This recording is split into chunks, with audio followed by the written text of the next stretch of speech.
John Cena's return has been made official, so we'll see what his role is. We'll also check out what's up with the women's division, and even more Rock-related theories. Starting things off with the big announcement of John Cena's massive return. John Cena has not been seen on television since his final match back in December 2025.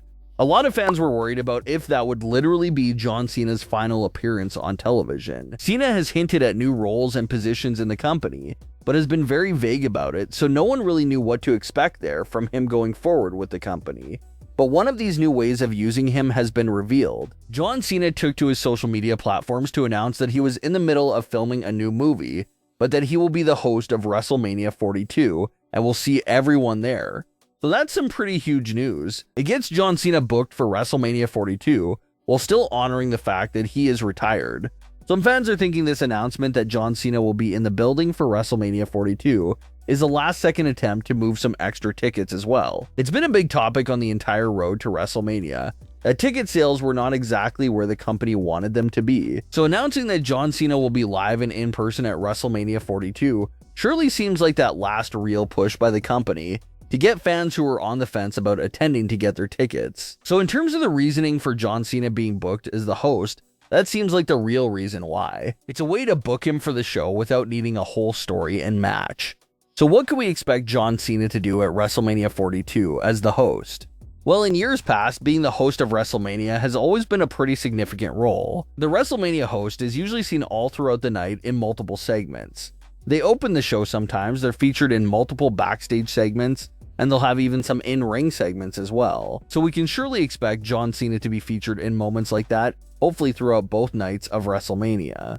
As far as his appearance, John Cena did warn everybody that his jean shorts and his ring attire was getting retired alongside his final match. So we can expect John Cena not to be in his usual wrestling attire because he would be breaking his own word if he appeared like that. John Cena said he would be wearing a suit for all future appearances for the company following his retirement. And WrestleMania 42 will be his first appearance following his final match. So we can surely expect to see John Cena in a suit for his WrestleMania 42 hosting role. Will he get physical or not is still the big question floating in the air.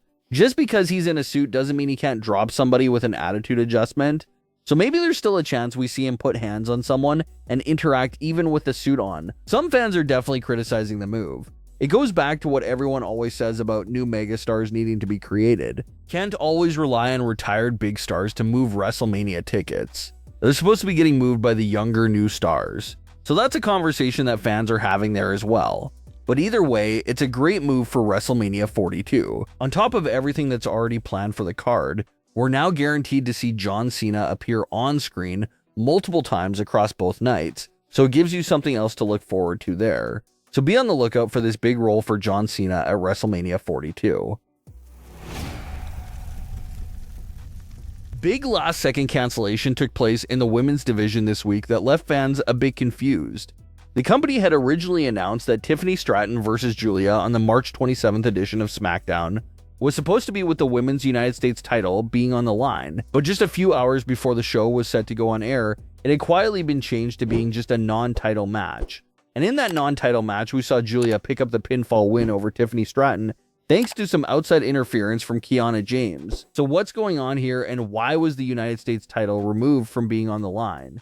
Well, it seems like they had a change of heart about the title being on the line because they potentially wanted to save that for WrestleMania 42 itself. So instead of Giulia successfully retaining the title on SmackDown and defending it against Tiffany again at WrestleMania, they wanted to make the SmackDown match a non-title match in order to set up the feud and have that title match take place at WrestleMania 42. If that's what they're really doing here, then that is absolutely massive news. It's hard to remember the last time the Women's United States title was defended at a premium live event. That's just not something you see with that title.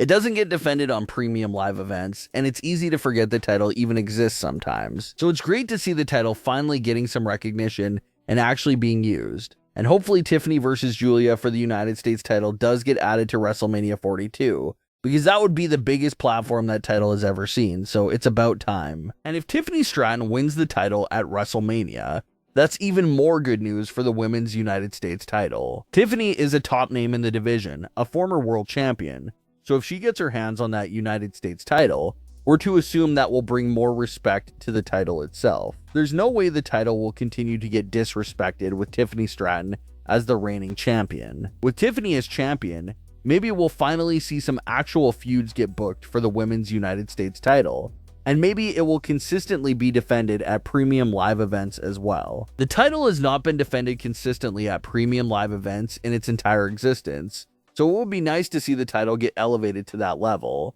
So hopefully, fingers crossed, that brighter days are ahead for the Women's United States title.